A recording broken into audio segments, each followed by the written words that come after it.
Dado o avançado da hora, nós vamos apresentar aqui, eu selecionei, agrupei as questões e apresentaremos 3 questões.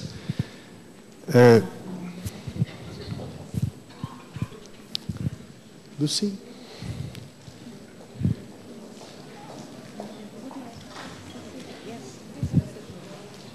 Essa é uma questão. Você pode ler essa, depois apresenta os outros.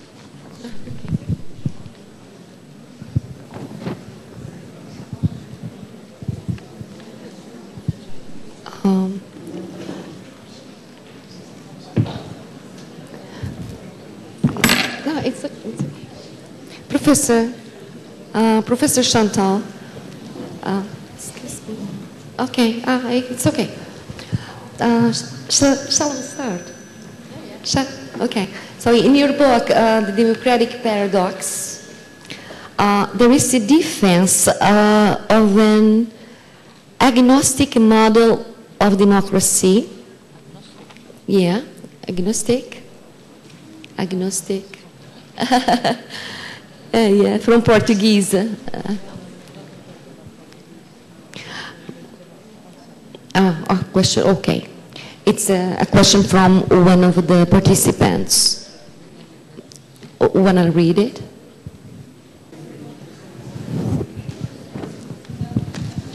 Ok, a pergunta formulada foi sobre o seu livro chamado The Democratic Paradox. Então, há uma defesa de um modelo democrático agnóstico que pressupõe ser um cerne da dinâmica democrática, o conflito entre grupos e classes. De outro lado, a professora observa que muitas propostas democráticas contemporâneas, como o New Labour na Inglaterra, ignoram que a democracia pressupõe a existência de adversários, pessoas e grupos com visões antagônicas que necessitam ser expostas na esfera pública. Nesses modelos democráticos fracos, os quais negam a essência do político, existência de adversários, há uma valorização na sua visão da solução jurídica e jurisdicional dos problemas sociais. Como no livro há apenas uma menção sobre essa questão, em 2 parágrafos, peço, se possível, que a professora aprofunde essa questão. Yes, I want to begin by clarifying that I'm not speaking of a model of agnostico model. It's an agonistic. That's very different from agnostic, because I made a distinction between antagonism and agonism. Antagonism is a struggle between enemies. It's a relation of friend and enemy, in which it's a conflict in which the opponent is treated as an enemy to be destroyed. Agonism, an agonistic relation, is a conflict which is also, it shares something with the idea of an antagonistic conflict, because it's the idea it's a conflict that cannot be resolved by rational ways. It's a conflict in which one of the 2 sides needs to win. It's not a conflict that is for which there will be a possible rational solution, but the difference is that the opponents do not treat themselves as enemies to be destroyed, but as adversaries. That is, they accept the legitimacy of the opponent to fight for another conception. So it's very important, because this is the basis of my conception. Okay.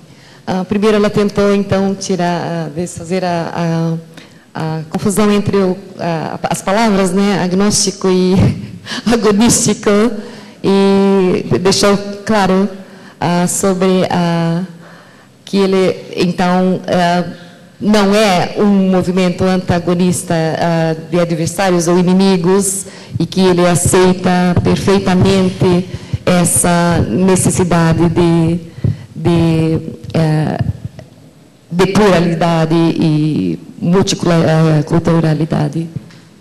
Yeah, and with respect to the question of that you asked about the juridical solution, well, this is not only for New Labour.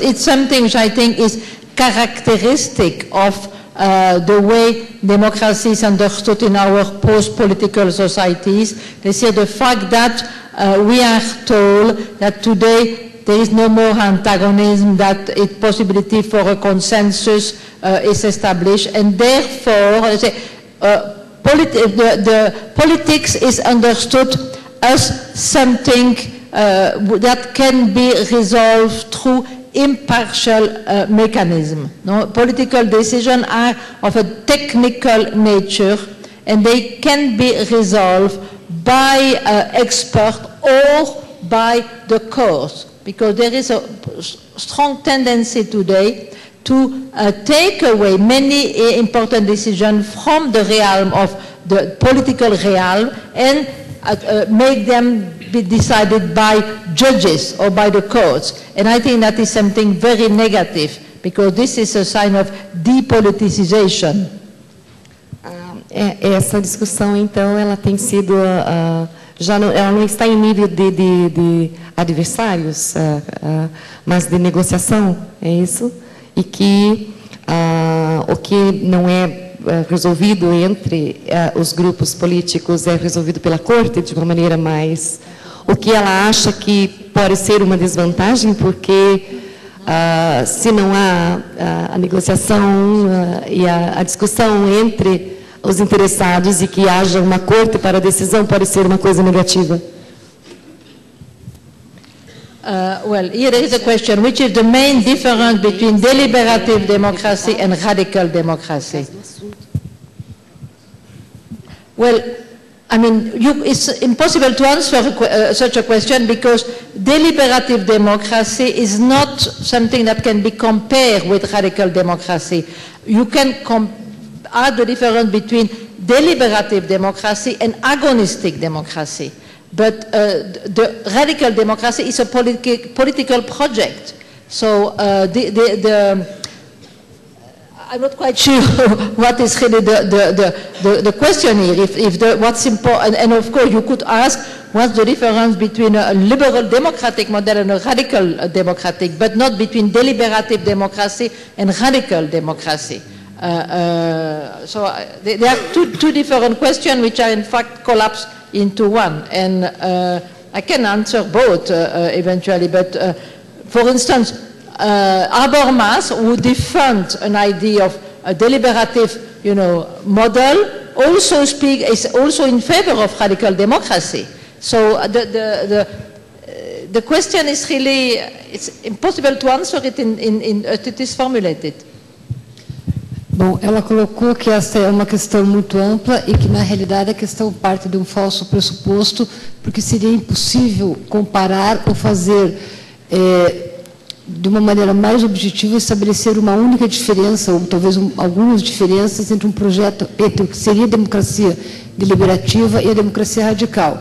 Ela diz que isso é impossível porque a construção teórica da democracia radical, da democracia deliberativa é uma, e, na realidade, democracia radical é muito mais um projeto político. Continuando a responder nesta linha da impossibilidade da resposta, ela menciona, por exemplo, que a perspectiva de democracia deliberativa criada por Habermas, por exemplo, que é um dos autores de uma ideia de democracia deliberativa, também tem a sua posição, a qual ele denomina de democracia radical. Ou seja, o próprio Habermas, um dos patronos da ideia da democracia deliberativa, tem uma concepção de radicalização da democracia, motivo pelo qual então ela não vai responder de forma mais objetiva a pergunta.